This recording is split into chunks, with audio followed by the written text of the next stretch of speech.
Good morning, class. I am Dr. Swati Saxena, your physiotherapy faculty at Indira Gandhi Institute of Paramedical Sciences. तो आज हमें गोनियोमेट्री में पढ़ना है about the goniometry of hip joint. तो इसमें हम सबसे पहले पढ़ते हैं अबाउट द फ्लेक्शन मूवमेंट. वैसे हम सब जानते हैं कि हिप जॉइंट में नॉर्मली 6 मूवमेंट्स होते हैं प्लस सर्कमडक्शन.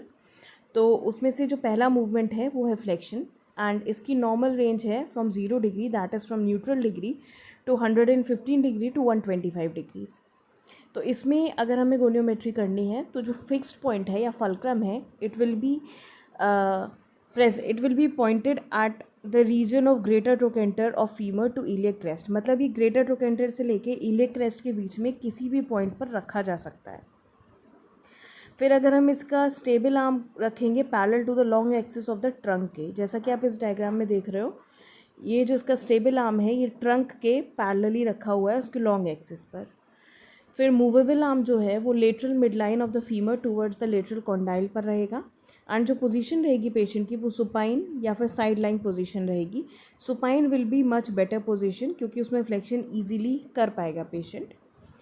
तो उसके बाद मूवेबल आर्म से प्रोटेक्टर पर जो रेंज आएगी that will be marked as the flexion range of motion for that joint and इससे हम हिप की गोनियोमेट्री कर सकते हैं. दिस इज़ द वे जिससे हम हिप की गोनियोमेट्री करेंगे. Next comes the extension. इसकी normal range is from 0 degree, that is from neutral degree to 10 to 15 degrees. इसका फिक्स्ड पॉइंट या फल्क्रम की हम बात करें तो this point lies in the region of greater trochanter of femur to iliac crest. इसमें भी जो फिक्स पॉइंट है वो ग्रेटर ट्रोकेंटर से लेकर इलियक क्रेस्ट के बीच में कहीं पर भी रखा जा सकता है. जो स्टेबल आर्म रहेगा वो भी लॉन्ग एक्सिस ऑफ ट्रंक के पैरेलल रहेगा. जो मूवेबल आर्म है वो lateral mid line of the femur towards the lateral condyle रहेगा. मतलब जो अगर हम लेटरल साइड से हिप को देखें या फीमर को देखें तो लेटरल साइड से जो मिड लाइन हम देख पाएंगे उसके पैरेलल रहेगा या उस पर रहेगा नीचे की तरफ, लेटरल कॉन्डाइल की तरफ. और जो पेशेंट की पोजीशन रहेगी वो प्रोन लाइन रहेगी क्योंकि प्रोन लाइन में ही एक्सटेंशन पॉसिबल हो पाएगा. तो उसके बाद जो हमें डिग्री मिलेगी वो उसकी एक्सटेंशन डिग्री होगी.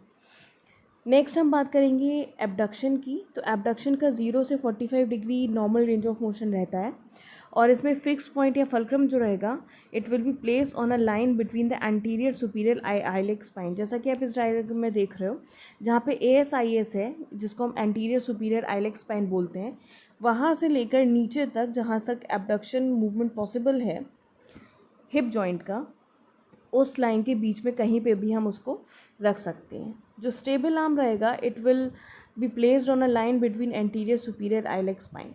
जहाँ पर हमने फल्क्रम रखा है, जहाँ पर हमने फिक्स पॉइंट रखा है, जस्ट उसी के नीचे की तरफ स्टेबल आर्म रहेगा. और जो मूवेबल आर्म है it will be parallel to dorsal mid line of the femur towards the mid line of the patella. जो मूवेबल आर्म है वो dorsal mid line of femur पे रहेगा, मतलब डॉर्सली रहेगा फीमर के ऊपर, मिड लाइन के ऊपर रहेगा और पटेला की मिड लाइन पर आना चाहिए ताकि जब हम मूवमेंट करें तो हमें एकदम एक्यूरेट मूवमेंट मिले.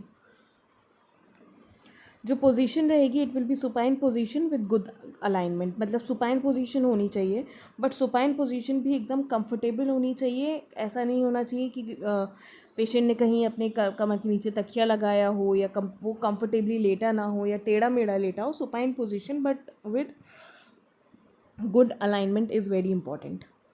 नेक्स्ट हम बात करेंगे एडक्शन की. तो इसमें भी 10 डिग्री से 15 डिग्रीज का मूवमेंट होता है हिप जॉइंट में. इसमें fix point will be on the same place on a line between the anterior superior iliac spine. जो स्टेबल आर्म है it will be placed on a line between the anterior superior iliac spine जैसे कि हमने abduction में रखा हुआ था. Movable arm भी फिर से सेम रहेगा parallel to dorsal mid line of the femur towards the mid line of patella. And जो पोजीशन है it will also be the same supine position with good alignment. Patient अगर एक बार supine लेटा है तो उसका हम एबडक्शन रेंज ऑफ मोशन और एडक्शन रेंज ऑफ मोशन दोनों ही मेजर कर सकते हैं क्योंकि दोनों ही सुपाइन लाइंग पोजीशन में हो सकती है. ओनली थिंग जो हमें ध्यान रखनी है वो ये है कि सुपाइन लाइंग पोजीशन में भी पेशेंट गुड अलाइनमेंट में हो, वो टेढ़ा मेढ़ा ना हो, वो एक स्ट्रेट लाइन में लेटा हुआ हो और कंफर्टेबल हो. इसके बाद नेक्स्ट हमारा आता है medial rotation. It is from 0 degree to 45 degrees जैसा कि आप इस डायग्राम में देख रहे हो. इस तरह से मीडियल रोटेशन किया जाता है हिप जॉइंट का। कई लोगों को इसमें बहुत ज़्यादा कन्फ्यूजन होता है, but you can see in this diagram clearly कि किस तरह से करना है। तो इसमें जो फिक्स पॉइंट है fulcrum head will be on the mid point of patella, patella के बीच में रहेगा। जो stable arm head will be mid line of tibia, नीचे की तरफ डाउनवर्ड, सो दैट हमें पकड़ने में कंफर्टेबल हो।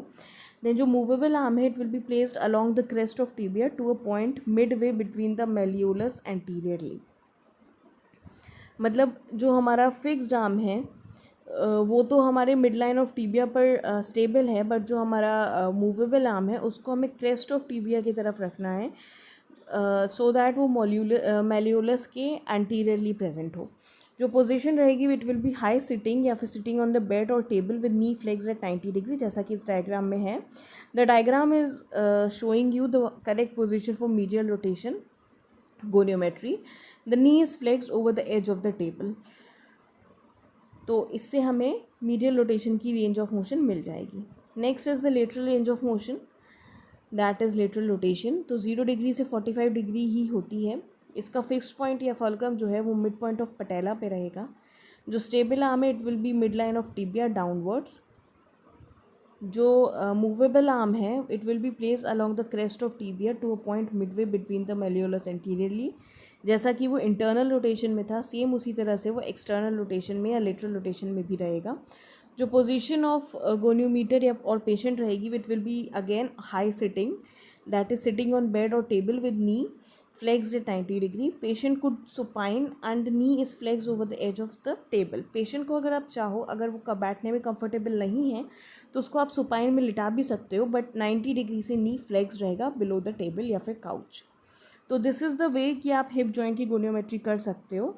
बाकी अगर किसी को कोई डाउट हो तो आप पूछ सकते हो, बाकी इसका practical when we will meet हम करेंगे। Thank you.